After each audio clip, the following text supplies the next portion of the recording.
திராவிட முன்னேற்றக் கழகத்தின் சார்பில் 3வது கட்ட தேர்தல் அறிவிப்புகள் வெளியிடுகிறோம்.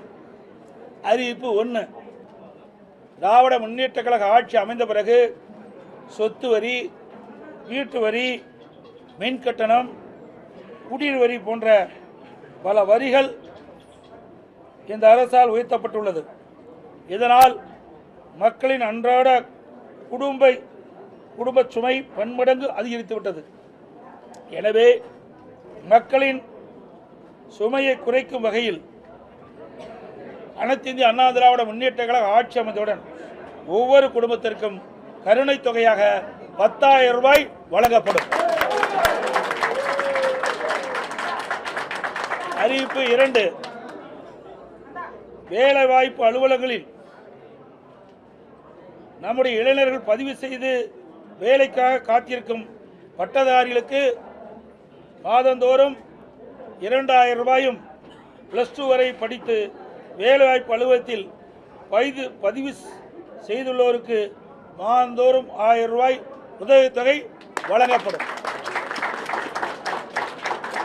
அறிவிப்பு 3. மீன்பிடி தடைக்காலங்களில் மீனவர்களுக்கு தற்போது வழங்கப்பட்டு வரும் நிவாரணத் தொகை 8,000 ரூபாய். இந்த 8,000 ரூபாயிலிருந்து அதிமுக ஆட்சி மலர்ந்தவுடன் 12,000 ரூபாயாக உயர்த்தி வழங்கப்படும்.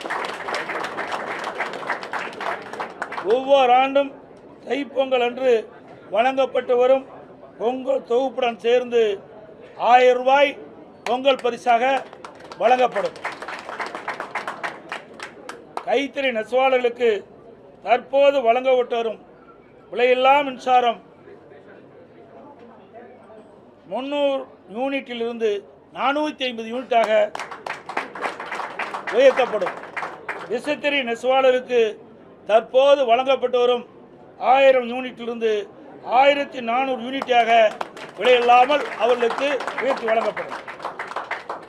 நகர பகுதியில் நடைபாதை ஓரமாக கடை வைத்திருக்கும் சிறு வியாபாரிகள் கூட்டுறவு வங்கியில் வாங்கிய கடன் முழுவதும் தள்ளுபடி செய்யப்படும்.